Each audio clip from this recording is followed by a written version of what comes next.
స్వతంత్రం భారతదేశానికొస్తే హిందువు కోల్పోయాడా అన్నదే సందేహం.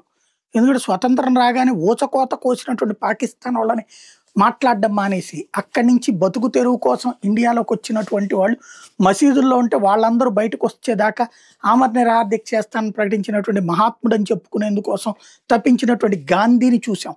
అదే సందర్భంలో ఆ తర్వాత కాలంలో గూడా మసీదుల నిర్మాణానికి సంబంధించి ఎట్లాంటి అడ్డంకులు లేవు గానీ, హిందువుల ఆలయాల నిర్మాణానికి మాత్రం 1,00,000 అనుమతులు, 1,00,000 అడ్డంకులు చూస్తున్నాం. అదే సందర్భంలో కాశ్మీర్‌లో ఊచకోత జరిగింది స్వతంత్రం తర్వాతనే. హిందువులు ఊచకోత జరిగింది. వేలాది మంది హిందువులు దేశం మొత్తం దిక్కుతోచక బ్రతికింది కూడా స్వతంత్రం వచ్చిన తర్వాతనే.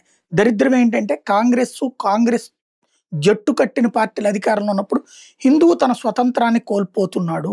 సంభాల్ ఏదైతే ఉత్తరప్రదేశ్‌లో ఉన్నటువంటిది ఇప్పుడు మొన్న గొడవలు జరిగినటువంటిది.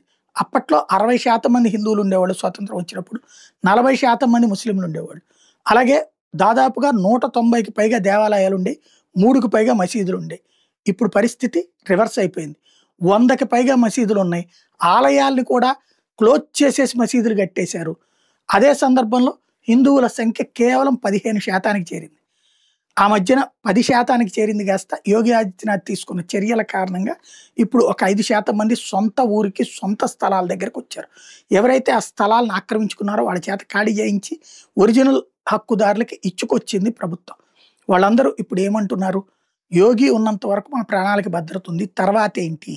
మరి ఇప్పుడేంటి? అంటే అక్కడ ఎవరన్నా కొనుక్కోవడానికి ముందుకొస్తే అమ్మేసిపోవడానికి సిద్ధపడుతున్నారు.